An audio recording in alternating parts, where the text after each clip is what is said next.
Hi everybody, I'm Carmen. Welcome to my studio. Today we're going to be practicing a forward bends class, and we'll lead that into a pose called Krounchasana. So this class is labeled a level 5+ class, and that's because Krounchasana is a very deep forward bend. So it's best if you have a little bit of experience with this sort of work. Use any props you might need to support yourself, and if you have questions, leave them in the comments below. Okay? So let's get to it. Have a seat either on a blanket or on the ground. Flow the flesh of the buttock towards the back of the knees. Fingers wide. Descend the outer groin. Then with the fingers wide there, turn the upper arm bones out.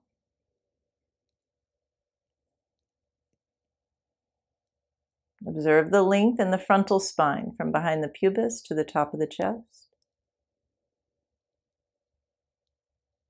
Observe the broadness in this region, in the armpit chest and in the trapezius.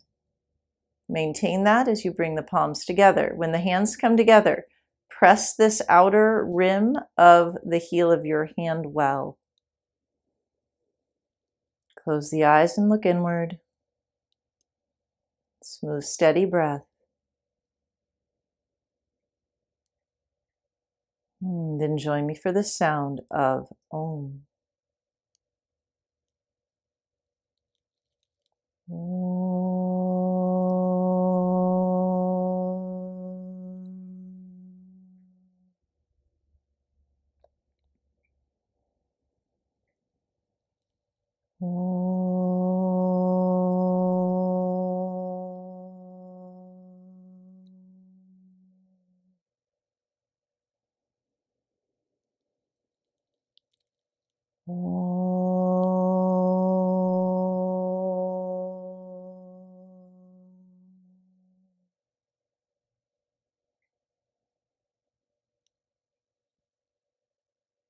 With your exhale, release the head down towards the heart center.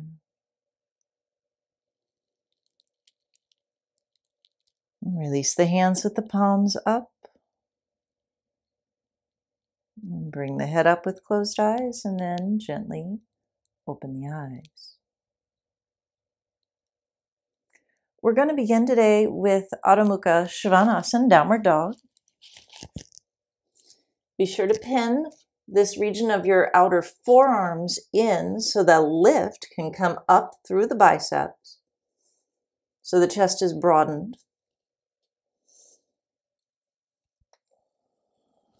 When you come into the pose, put a mini bend in your knees and roll the outer knees back so that as your heels reach back and down, that outer heel bone touches first, then spread the mounds of the foot. Keep the hands evenly pressing. Lift through the kneecaps. The flesh in the trunk of the body, particularly through the side body and the back body, should feel lifted and lengthened up towards your hips. And at the same time, center heel bone down to keep the tailbone in. Maintain the openness in the outer knees through the method that I gave at the beginning, right? The outer heels touching first, then spreading the mound of the foot. So now the flesh in the upper body is pulling up to the hips. The flesh in the front of your legs should also lift up towards the frontal groin.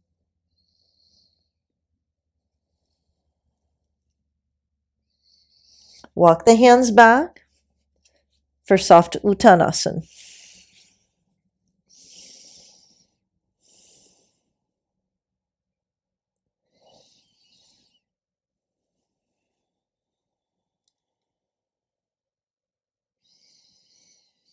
Breathe into the back body so there's a width there.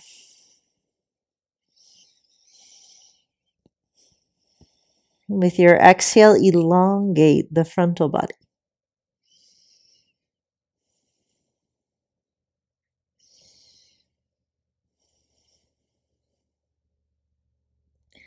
Find how particularly at the bottom of the exhale, when the body's empty, how the frontal body can extend towards the ankles.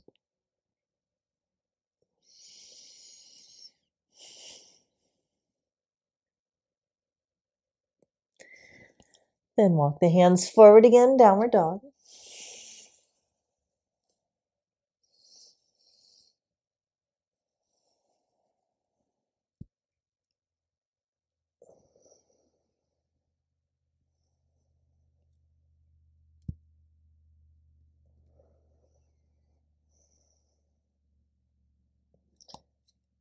Back to Uttanasana, soft Uttanasana.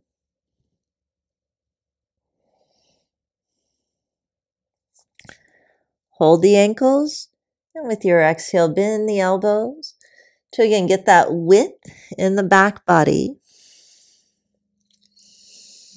but also the length to the frontal body, as if your collarbones are going to your ankles.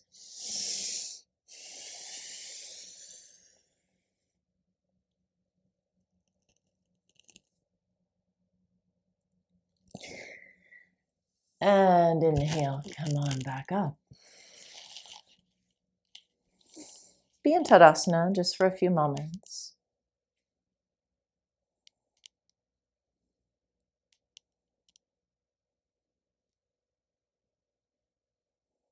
Then take a blanket. So have a fairly thin blanket. Step your right foot forward for Parsvottanasana, left foot back, and put that blanket at the top of your right thigh. Come out over the right leg. Keep the frontal spine long. Now, there's a tendency for the weight to drop into this right leg. I'm doing that now. Instead, press into the left heel. Share the weight evenly. Keep this right ankle very upright. Mound of the big toe bears weight. So when you find that the legs do their work properly, the outer hips are firm, the tailbone is in, and the frontal spine can lengthen more. Abdomen flowing towards that right leg, fingertips wide. Lengthen the frontal spine towards your right ankle.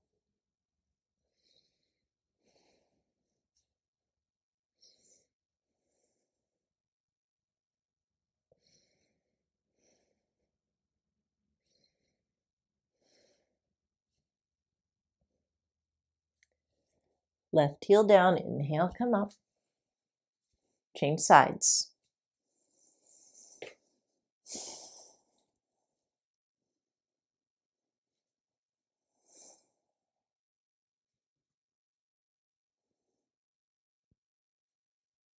Make sure that blanket is caught between your top thigh and the frontal hip bone. Back heel down. Abdomen flowing towards that left leg. Frontal spine lengthening, creeping longer as you stabilize the back leg and the tailbone more. So it's like you utilize all this space here in the sacral region in the lower part of the spine to make that length towards the front ankle. Keep that front ankle upright. Mound of the big toe down.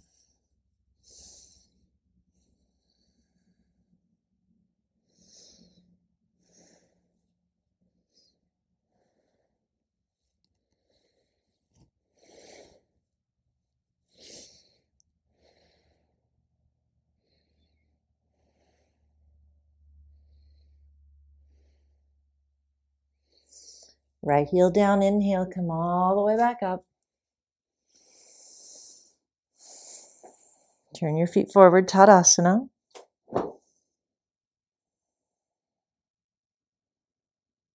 Work the legs in such a way that the outer ankle firms in, the outer knee opens. The inner legs lift so that the tailbone is caught, and that lift continues up the frontal spine. Shoulders away from the ears, so this region is released and broad.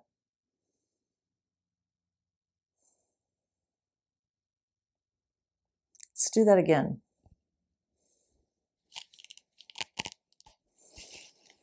So when you place the blanket there, really use the blanket to make a spacer, right, between that top thigh bone and your frontal hip. Of course, that left heel has to do its job. And you know, the more you work with that blanket, it sort of pulls your attention there. So stay with that left heel down.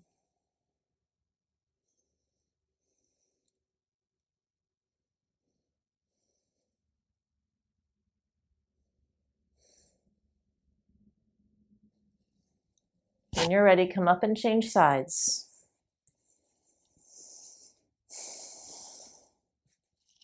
The front heel should be in alignment with the back arch.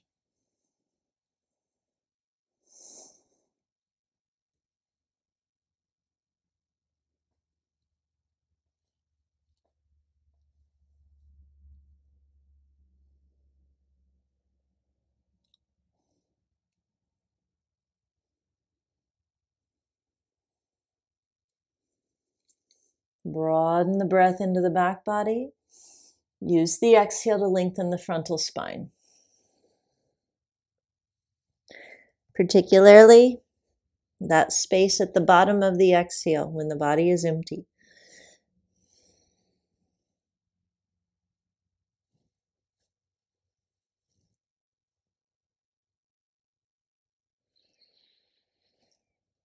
And then inhale, come on up.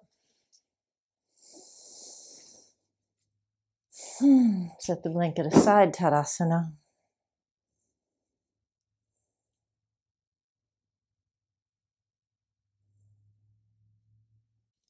Handstand.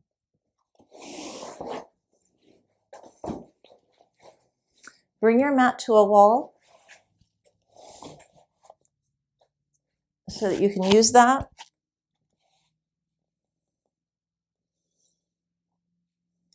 What we're going to do is kick up, and then we're going to stretch one leg up as the other leg comes down. So the legs that's coming down will eventually pull the top leg down.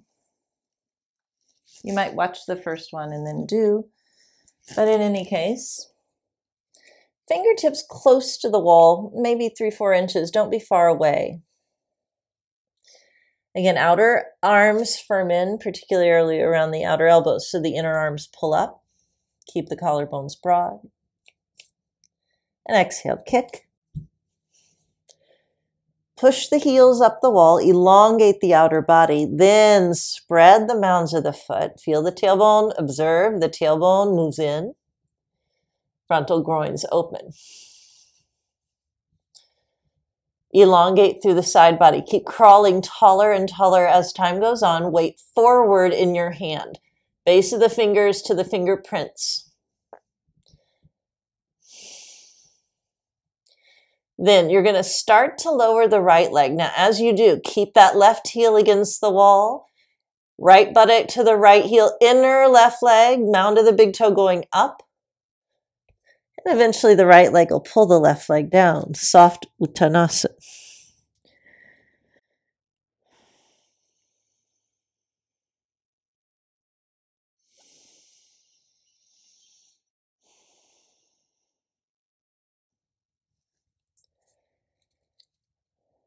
Same thing, second side, whichever leg you normally kick up with the other.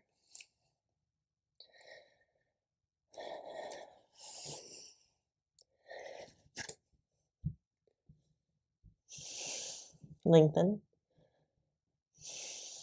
Mounds of the foot spread. Even hands, fingers keep spreading.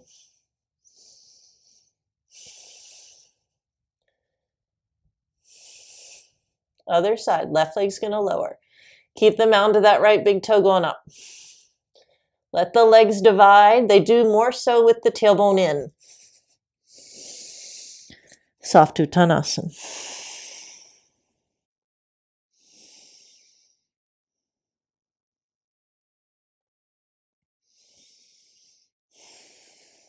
Inhale, come on up.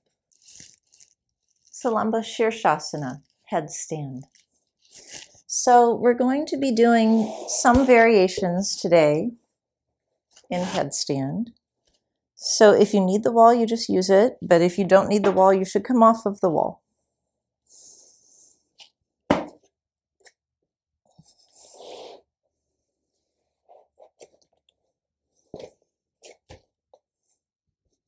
Interlock the fingers, crown of the head to the ground. You should be familiar with headstand if you're doing this.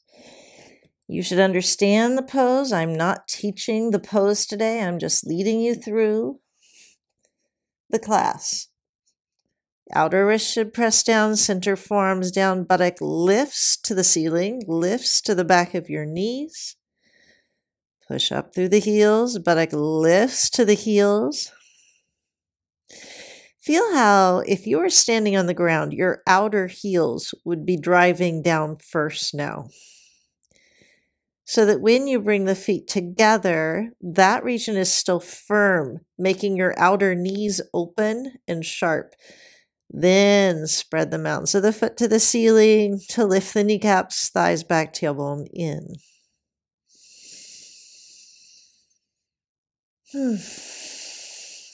Breathe. Keep the tailbone in and lift it as if the inner legs were being lifted to the ceiling. Outer wrists down.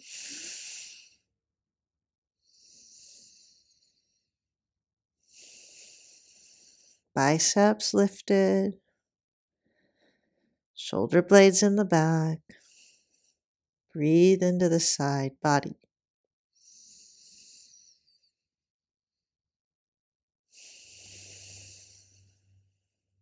We're here for a little bit of time.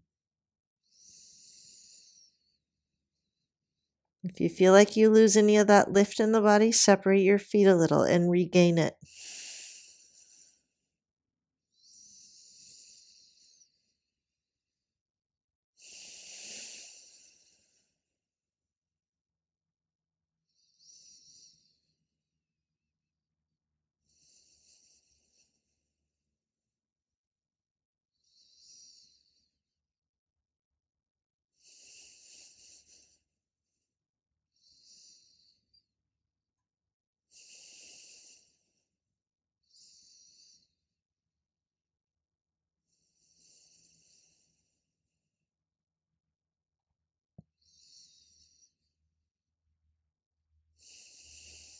The outer thigh flows forward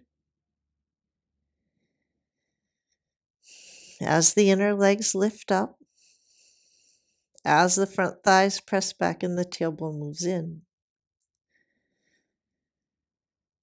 Keep the legs active and drawing upward.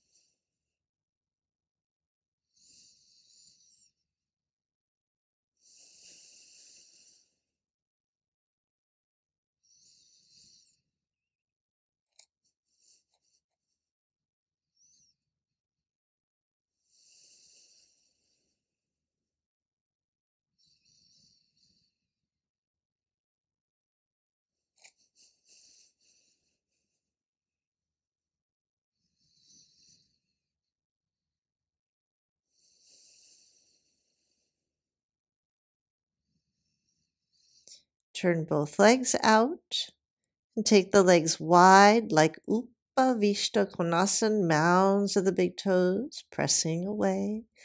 Flow the right buttock to the right heel, the left buttock to the left heel.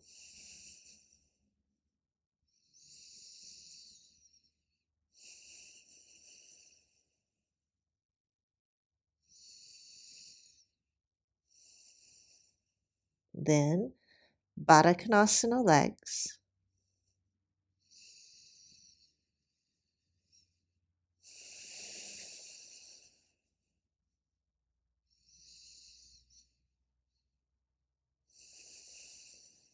Headstand. Rebuild.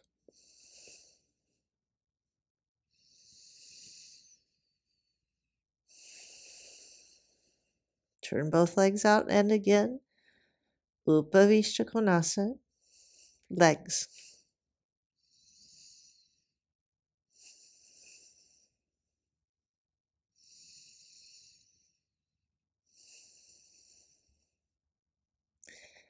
Baddha Konasana.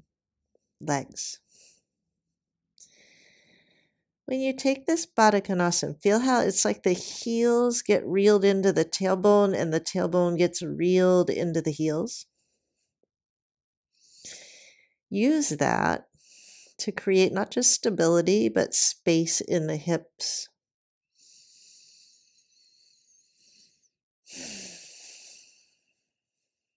Sirsasana.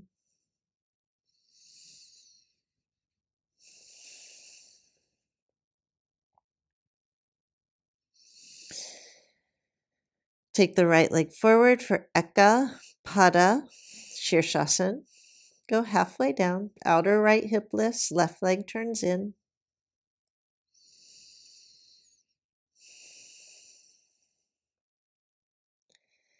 Inhale, come up.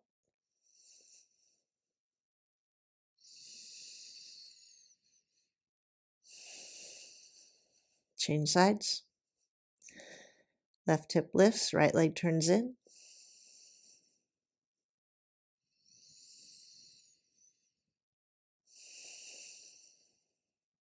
Inhale, come up.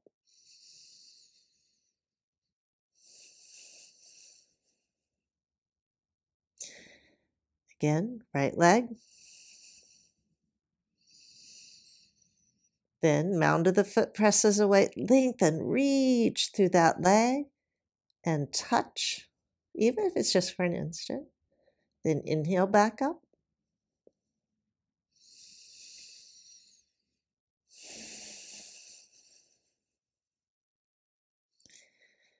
Second side.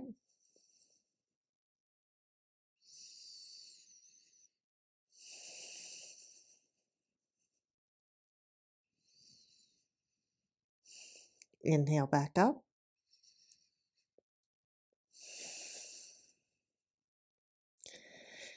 Turn the right leg only out. Parsva, Ekapada Sirsasana. Go halfway. And then lengthen and take that toe to touch down. Inhale to the side and back up.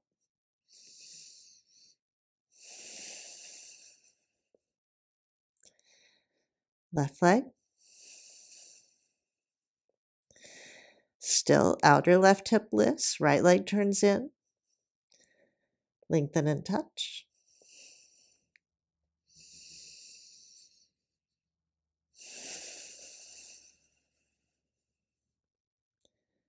Again.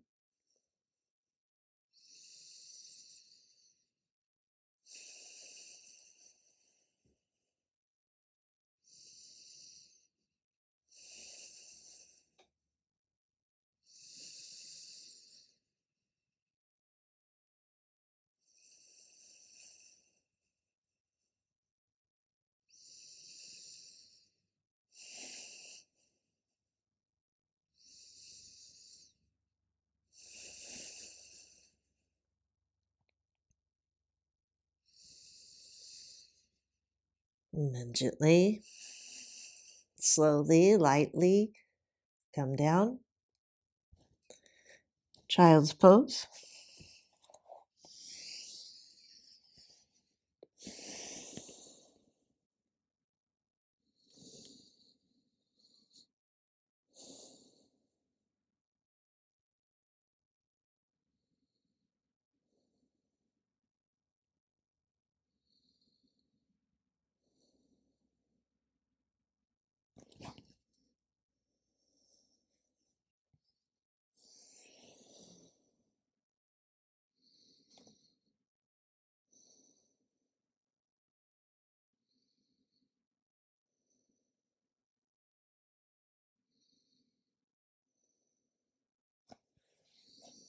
Hands under your shoulders. Inhale, come up. Okay, so lay the mat out. Again. And we're going to begin our forward bends. So get what you need. Some people need blankets to sit on. Some of us like a blanket to cover the mat. I'm going to get that. It's your choice.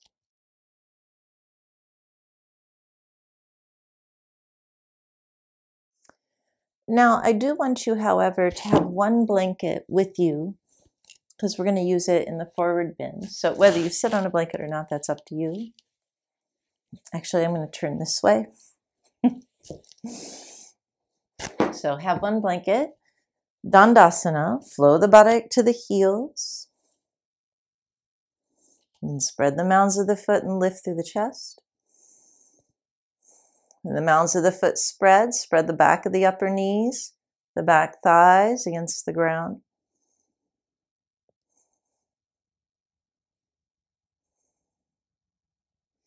Now for Janu Sirsasana, bring your left leg back first.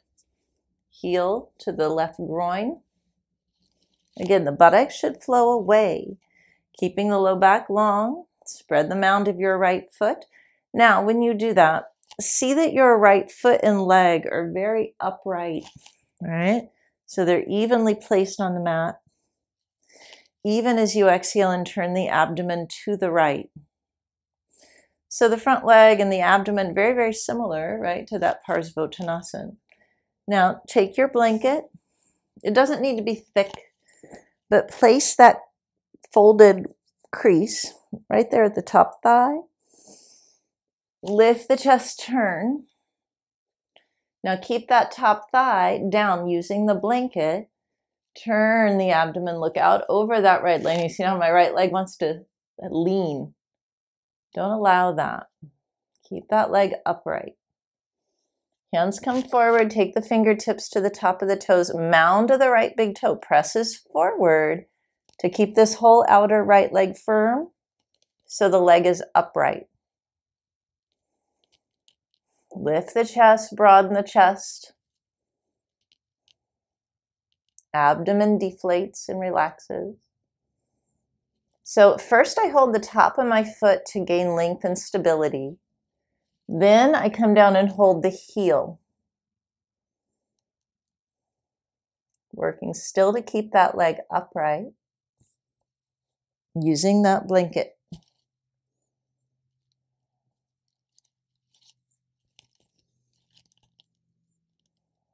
Collarbones broad. And with your exhale, abdomen shifts to the right. Exhale, lengthen the frontal spine towards the ankle. Hey, keep that foot upright. You end up looking down or resting your head.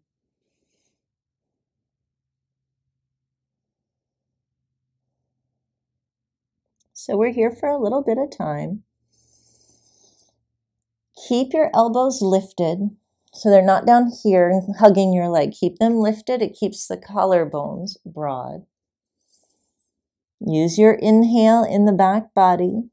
Use the exhale, particularly the space at the bottom of the exhale, to lengthen the frontal spine.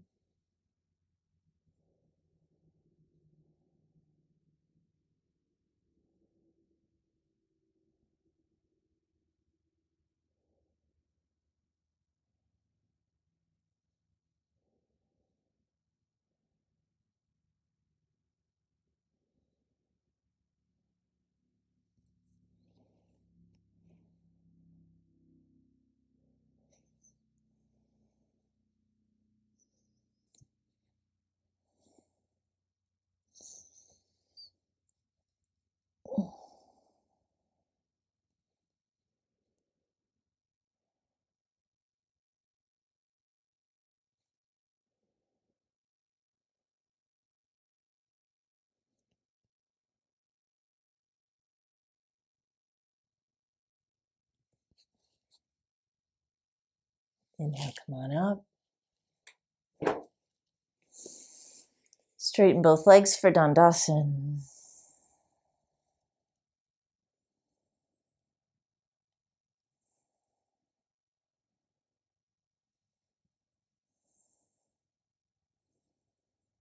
Change sides. Right leg back.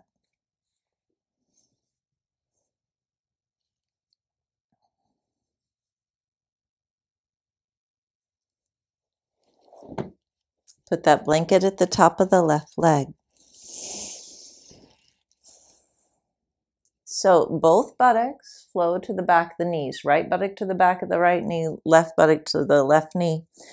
The flesh of the buttock in that way sort of divides. And yes, I know there's only one buttock. It's energetics. And you should understand that. Keep that left leg upright, mound of the big toe pressing away.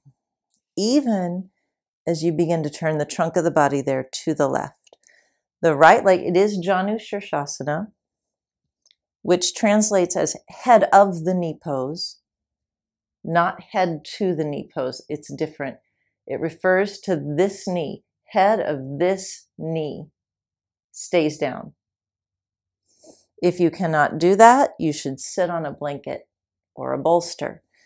Head of the knee pose. Because you'll see when I come forward over my left leg, it's like I pivot around this knee. And that is how this pose is named. Head of that knee pose. Lift. Stay upright on your left leg now. Collarbones broad.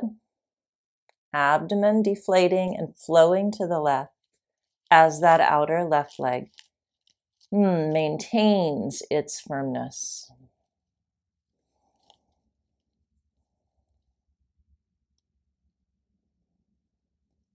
So spend some time holding the top of the foot to help achieve length, acquire length in the side body.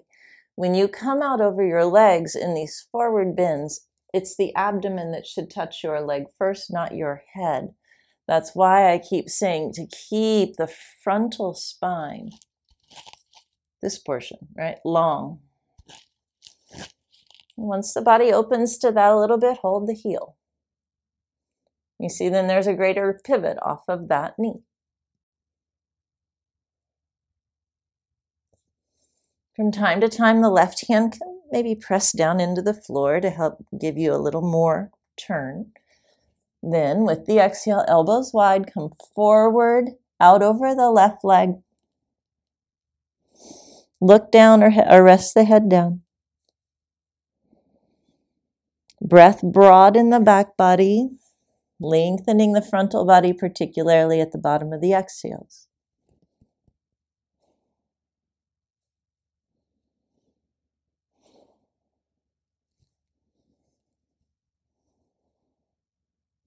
Keep your elbows lifted and wide.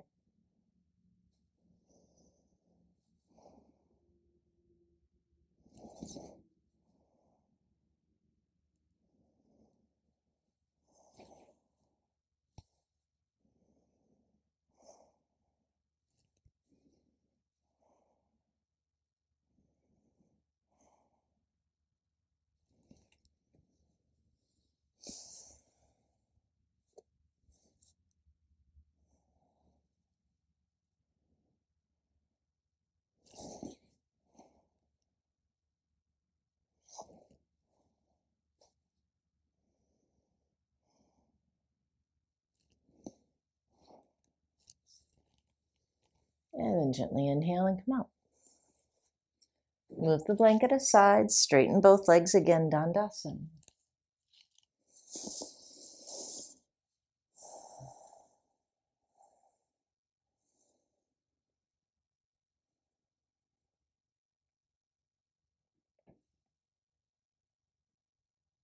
Now let's do that again, this time no blanket.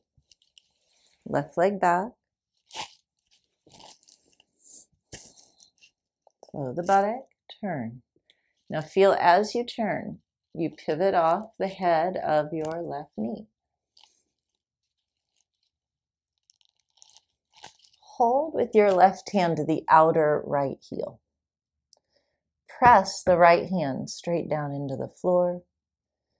As the abdomen turns to the right, your left hip, it will lift some. Still surrender that outer left hip down, even if it doesn't touch the ground. It may or it may not. but a sense of surrender should be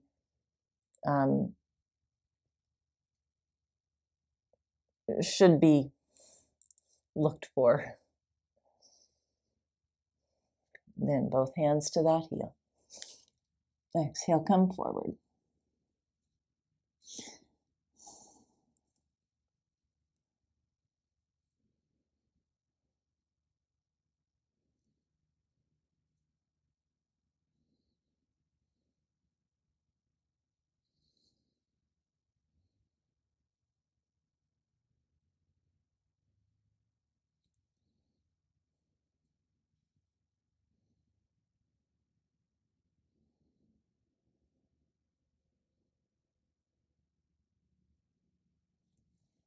Inhale, come on up.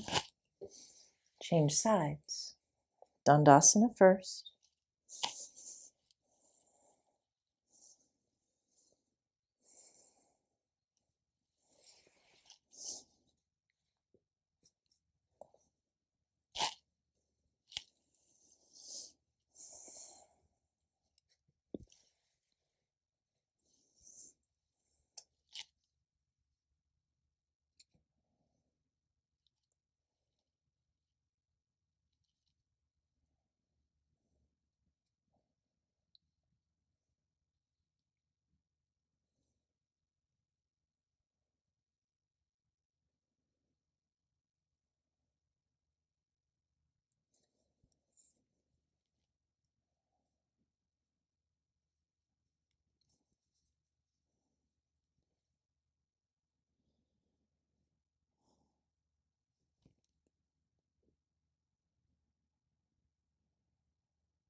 And inhale, come on up. Dandasana.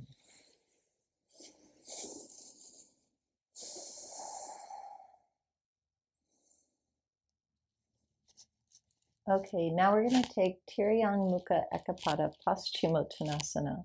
So for most people, they'll want a blanket for this. So go ahead and take a blanket, fold it in half. We're going to do the pose twice. So we'll do it the first time with this blanket, and the second time we'll explore going without. You can have more than one blanket, have as much as you need. Sit up on that, little bit of lift, Dandasana. Bring the right leg into Virasana.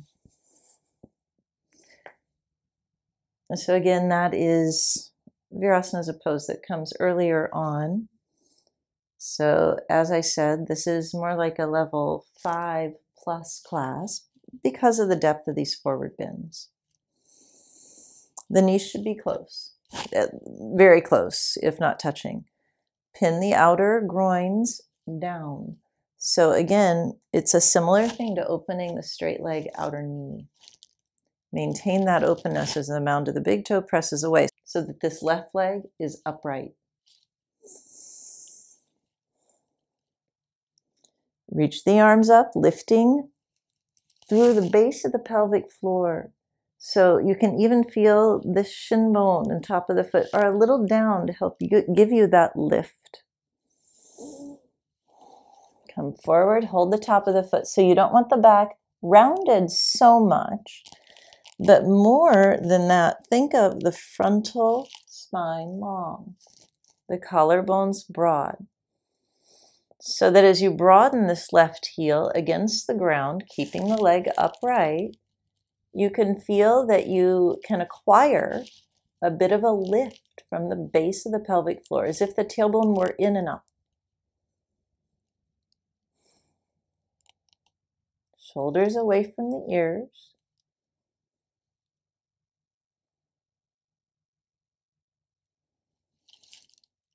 So take time in the poses. The depth of a practice has nothing to do with the quickness or the rapid rate at which you practice. That's just calisthenics. That's aerobics. But the depth of your practice is psychological and energetic. The drawing inward of the mind, the consciousness.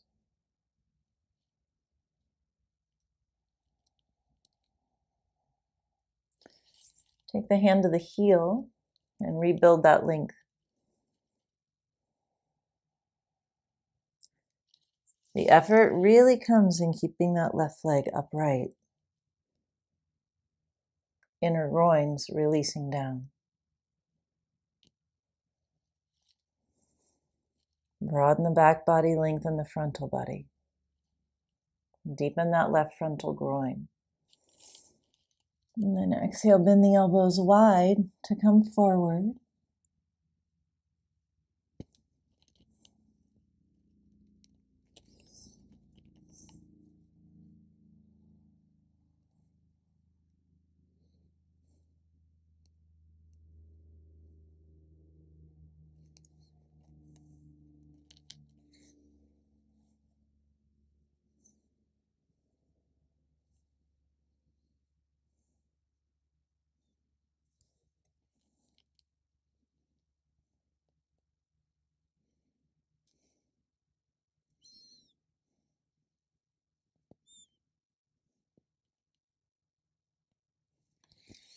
And then inhale, come on back up. Change sides. Go through Dandasana first. Make sure you have enough room there on the left side of your blanket so your foot is on.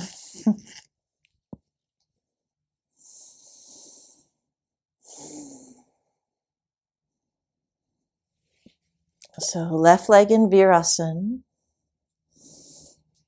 Be upright and take the outer groins down. Spread them out to the right foot, knees very close.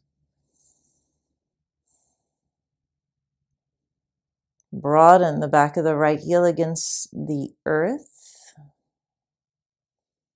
to connect to that lift from inside. Now crawl up through the side body. You can hook your thumbs and pull up. That can be helpful. Come on forward. Now, as soon as you come forward, there's that effort to keep the right leg upright. This whole outer border of the leg has to be firm, yet inner groins relaxed.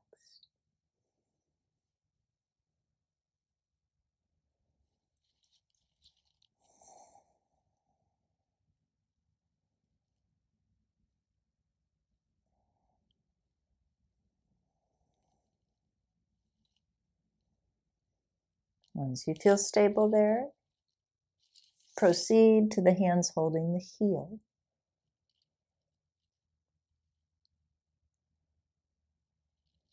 At each stage, fortify that lift from the base of the pelvic floor, keeping the frontal body, in fact, increasing the length in the frontal body. And then elbows wide, flow the body forward.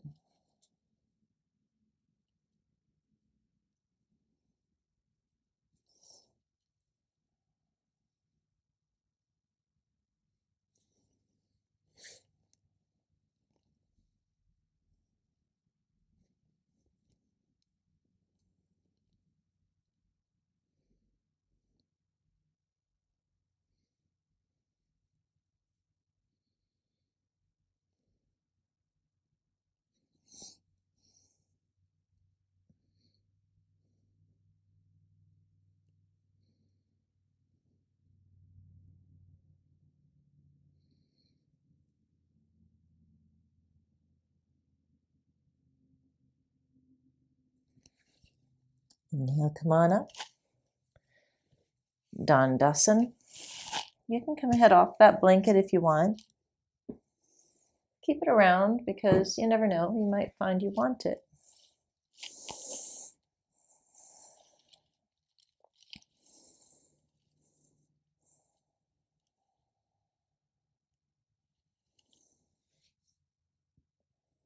Right leg in Virasana.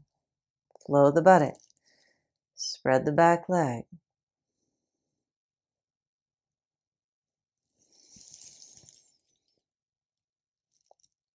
Crawl up, and with your exhale, come forward.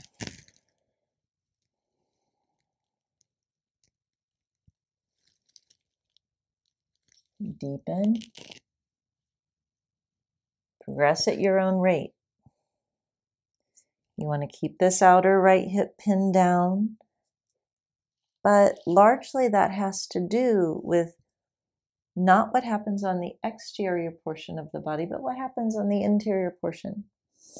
Meaning it has to do with that pranic lift from the base and the receptivity in the trunk of the body and the chest. As you're ready, come on in.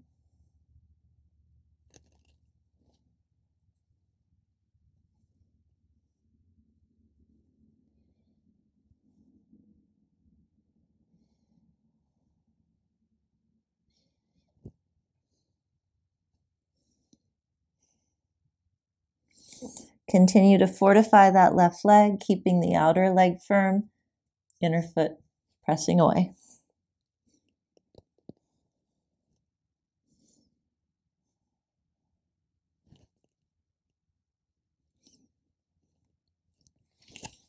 And then come on up. Second side.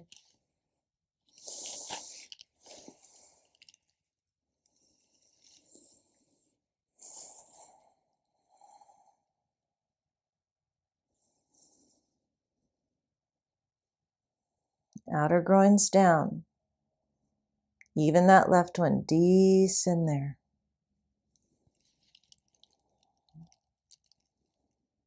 And crawl up and come forward. Fortify that outer right leg. Deepening the inner groins. Come to the heel as you're ready.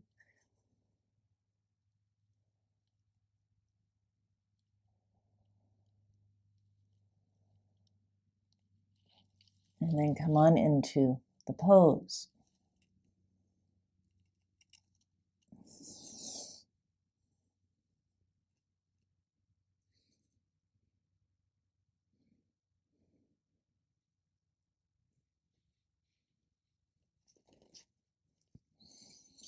You can see I use that hand to help to fortify this leg, to help get my left hip down, to work with that from the outside so that I can work to catch that energetic from the inner body.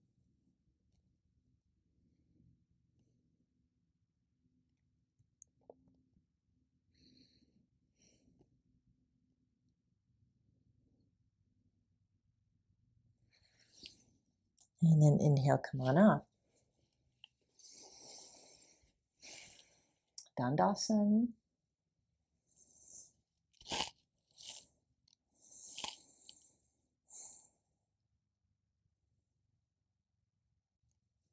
Now, Krounchasana is very much just a continuation of Trianga Mukha Ekapada. So I'm going to suggest that you bring the blanket back for the first one. And have a seat on that blanket. So the right leg goes into Virasana. Now you can turn that leg out there at the top calf if you want, if that helps with your knee. Flow the buttock to the back of the knee. Spread them out to your left foot. Now, the buttock bones only are on, right? Not my thighs, just the buttock bones. Now, from here, outer groins down, roll the shoulders back. So the buttock descends, but the lift comes here to the front chest. Bend the left leg. You can bring your hands to that knee to get that feeling, that sensation of your frontal spine crawling upward. Right hip descending downward, right? So that you're upright. Now, when you go to hold your right foot, bring your hands either side of that leg, and you can just interlock your fingers around the sole of your, that's for your left foot, I think I said right. Just interlock your fingers around the sole of the foot.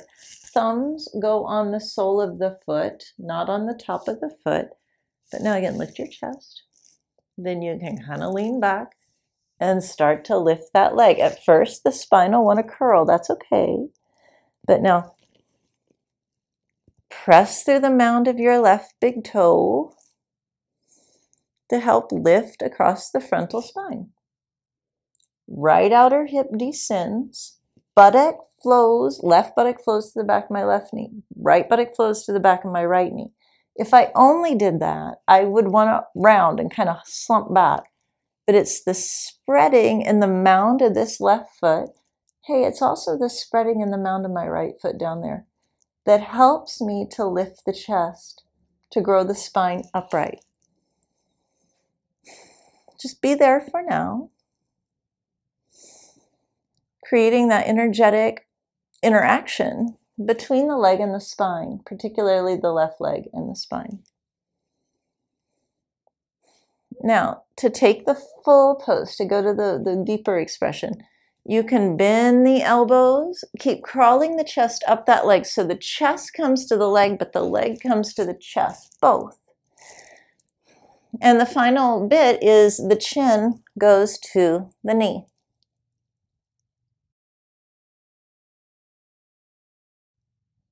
And you look up the leg like that.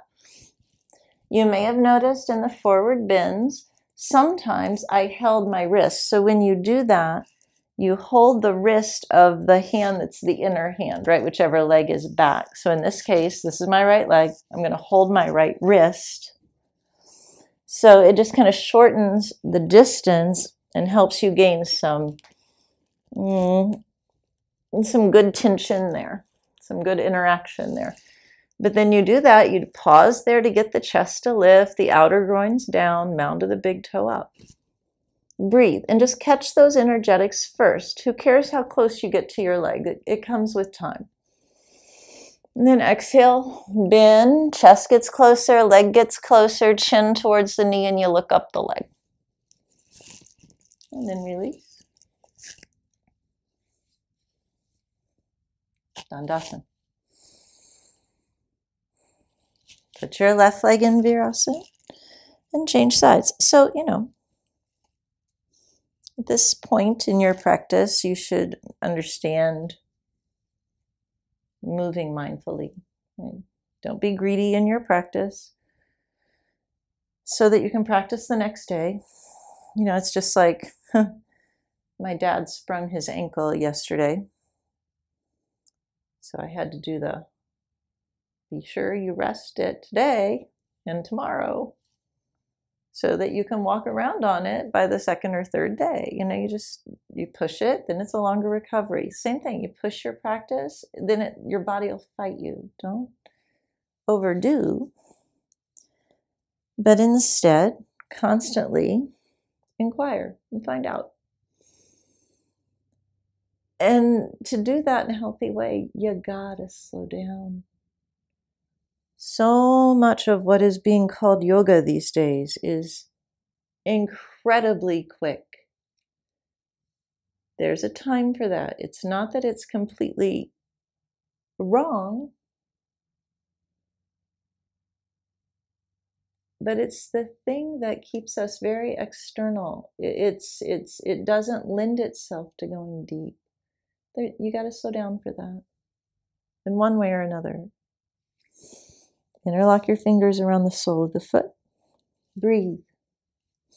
Keep those outer groins down.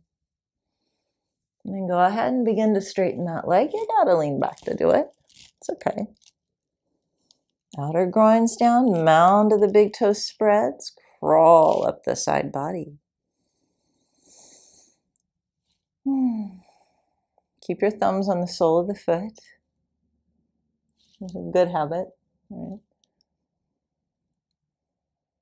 Feel how the spreading in the mounds of both feet help to awaken the pranic lift from the pelvic floor. So that lift from inside. And then exhale, bend the elbows, chest to the leg, leg to the chest. Look up that leg.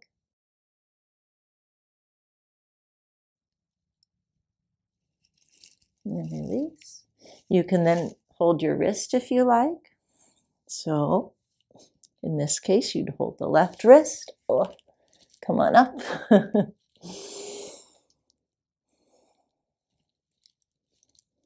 Fortify that outer leg. Abdomen flows towards the right. And then release. So, Dandasana. Now, maybe you'd like to do without the blanket. So let's do a second time.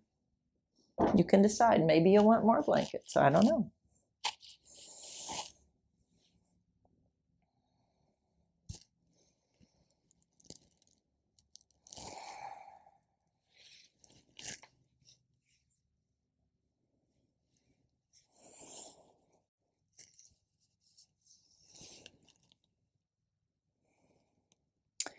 It's funny because if it's a difficult pose, sometimes we think, well, I don't want to get rid of the blankets. It's already hard. Sometimes it's not a matter of that. You might find you do better with it to get rid of blankets. You just have to explore. It's never just one way. Nothing is. Catch from the base. Bend. Deepen.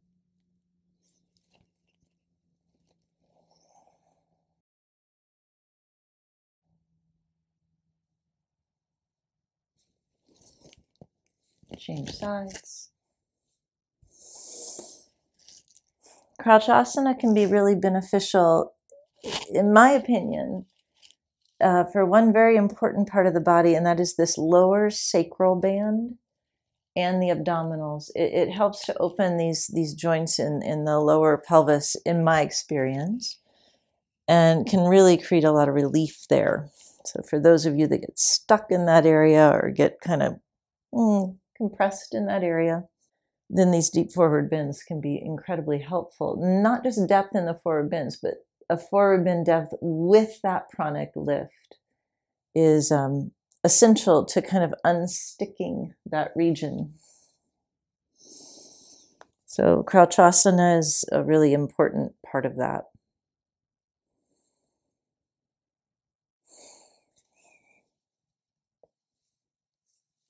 Come on into the second side.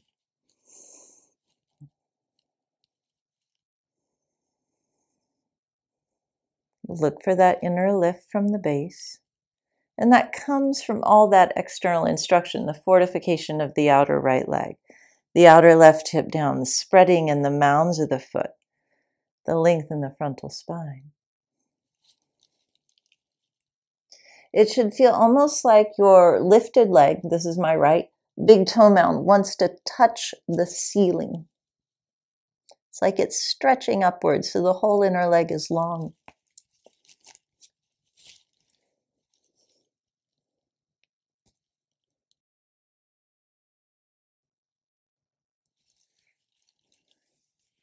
Dandasana.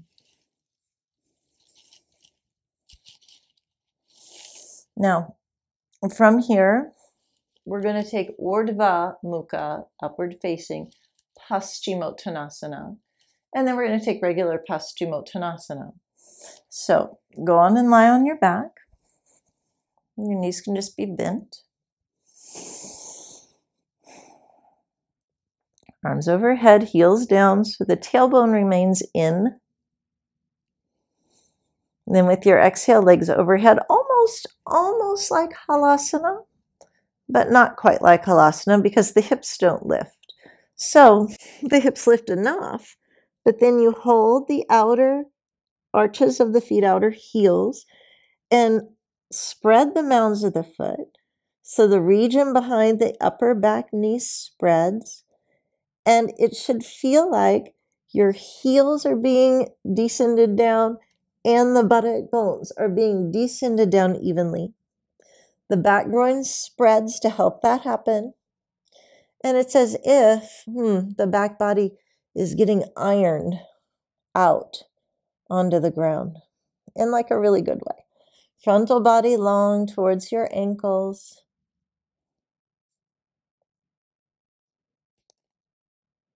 As if you're ironing the body towards the ground. Keep the legs sharp. And then release. Come on up.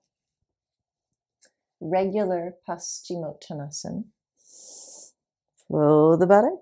Spread the mounds of the foot. Feel the knees lift and the thighs go down. Now crawl up the side body. Anchor the legs further and more to the ground. Come forward, hold the top of the foot.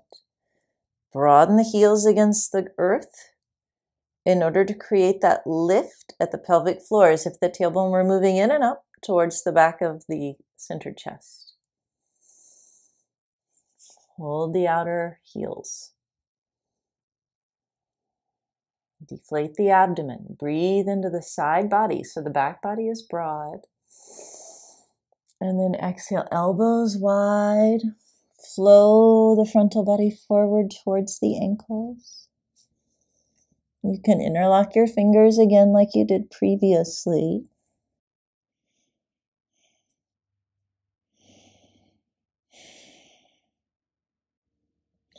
Notice the pause at the exhale and how the frontal body can gain a little momentum there.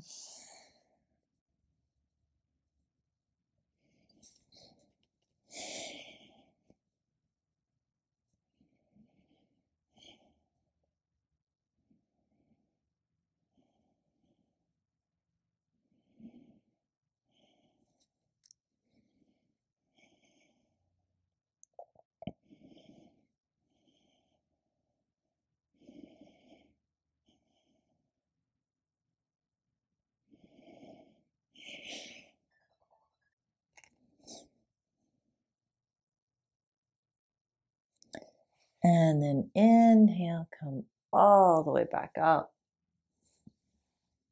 So now again, go ahead and be in Dandasana. I'm just facing you. Sweep your feet towards your left. For Bhavajasana 1. And just take a really simple Bhavajasana 1. So you don't need to interlock your arms or your elbows or intertwine or anything. Left hand to the left knee. Roll the right shoulder back, lift the chest. As you turn, lengthen the frontal body, get that lift out of the base. Abdomen relaxed. See if you can transfer that right hand to the left knee now. Bend the elbows, lift and turn. And then come back to center. Swing the legs forward and over to the other side.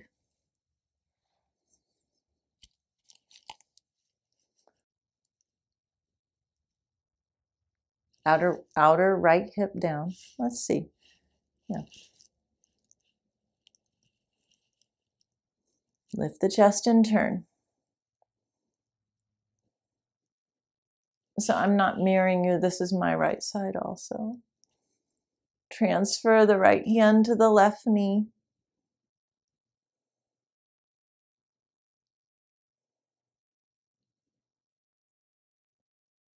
Get the lift from the base.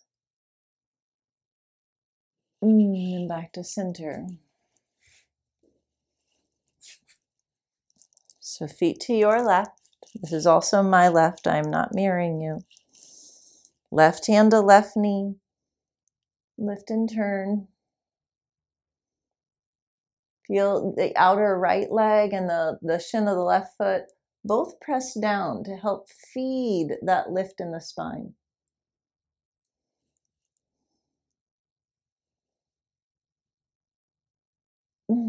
Change sides.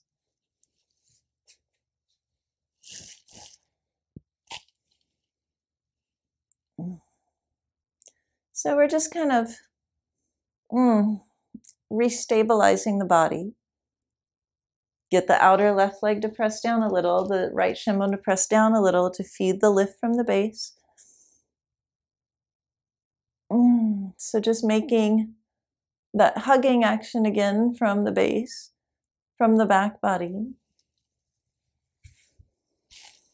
You can either just do that again, or let's see, we're going to twist to the right. So put your left leg in Virasana.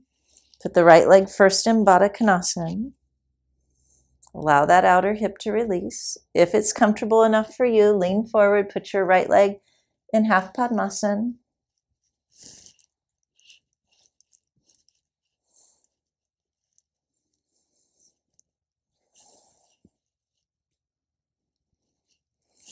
Right hand holds the right big toe. Lift the chest and turn. Lean forward a little to get that turn into Bravajasana 2.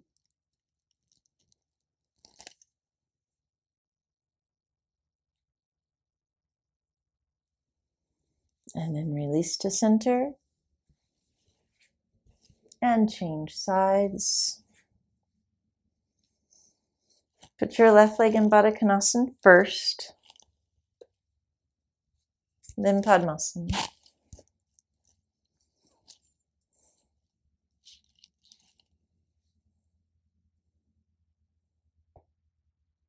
Lift and turn.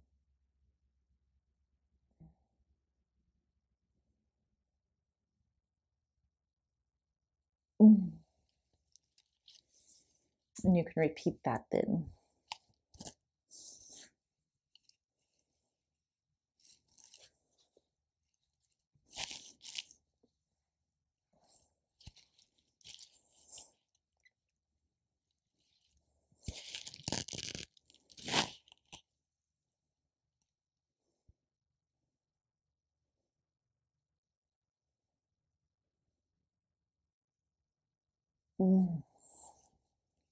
Second side.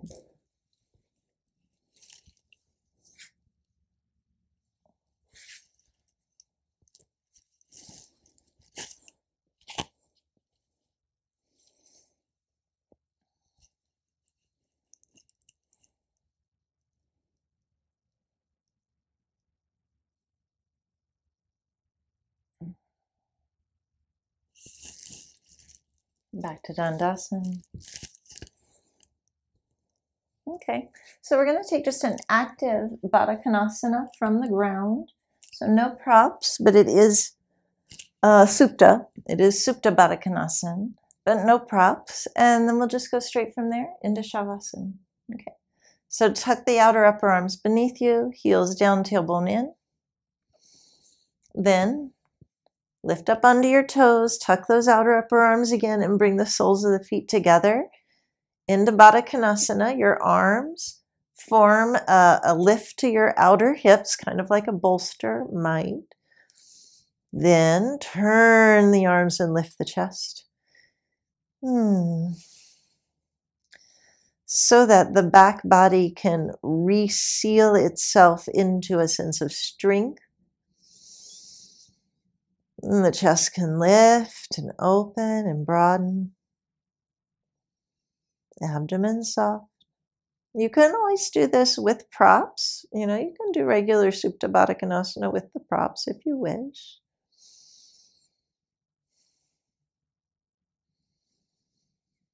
But after doing those nice long forward bends, I always find my body does better if I end with some sort of active effort to fortify the back body. So that's why I prefer to teach it this way.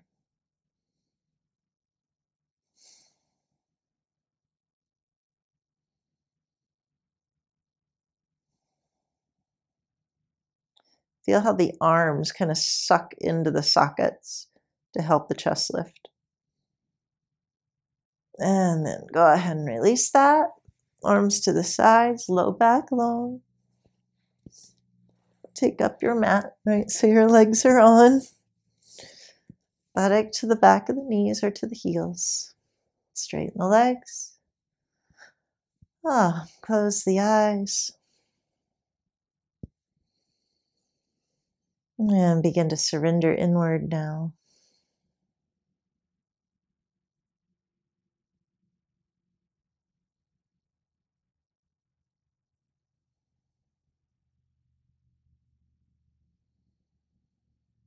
fully surrender and let go now.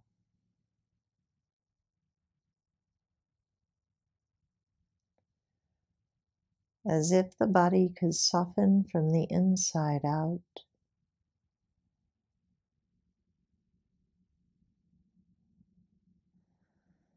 Observe from where the exhale ends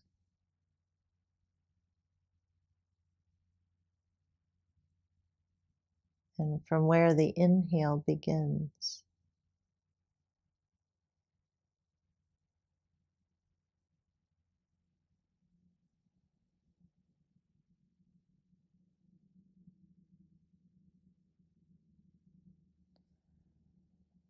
From that space within you,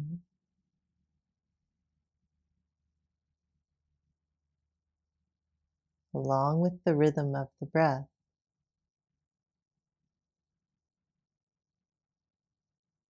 expand and contract the body.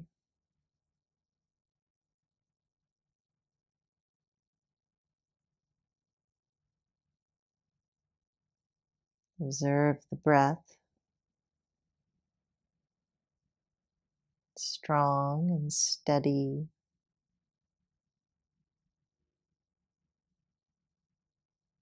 like the waves coming in and out from the shore.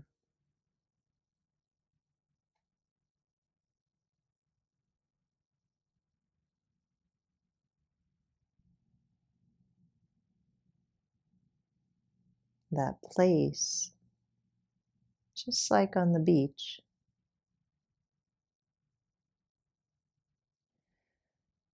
where you merge with the infinite.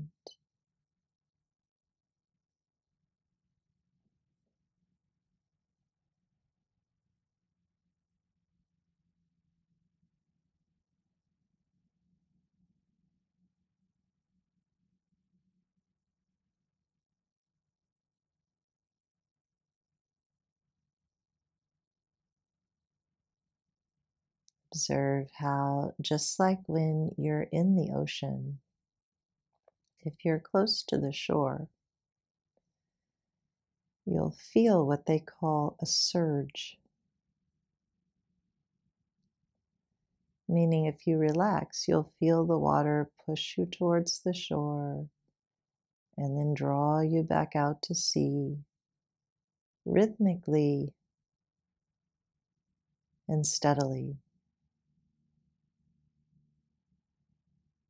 Observe how your breath has that quality within you, keeping you tethered here to the individual self, yet containing that constant pull of the infinite.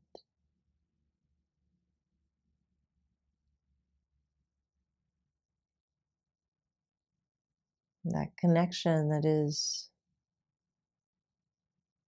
never truly severed.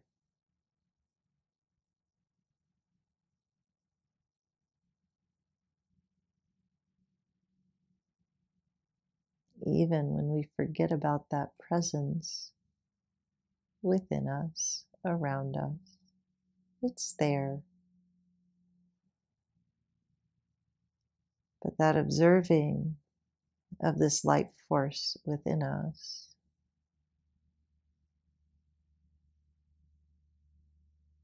can serve to strengthen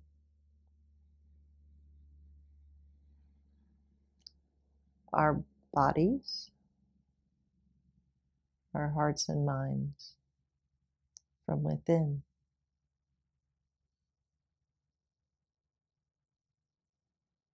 So rest in that cradling motion of the breath.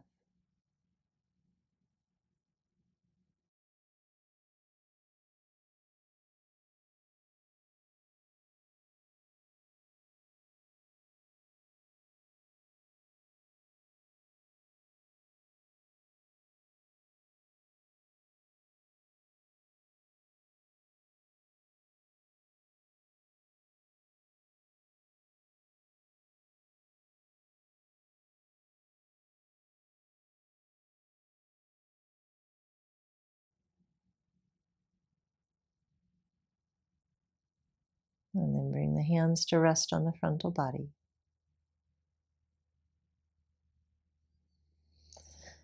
Bend the left leg, reach the right arm overhead, and turn yourself onto the right hand side. Bend the knees up by your chest a little and rest there. And then use the left hand to press the floor away. Come on up.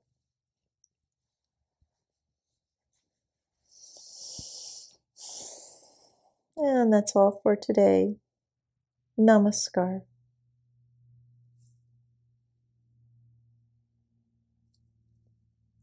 See you next time.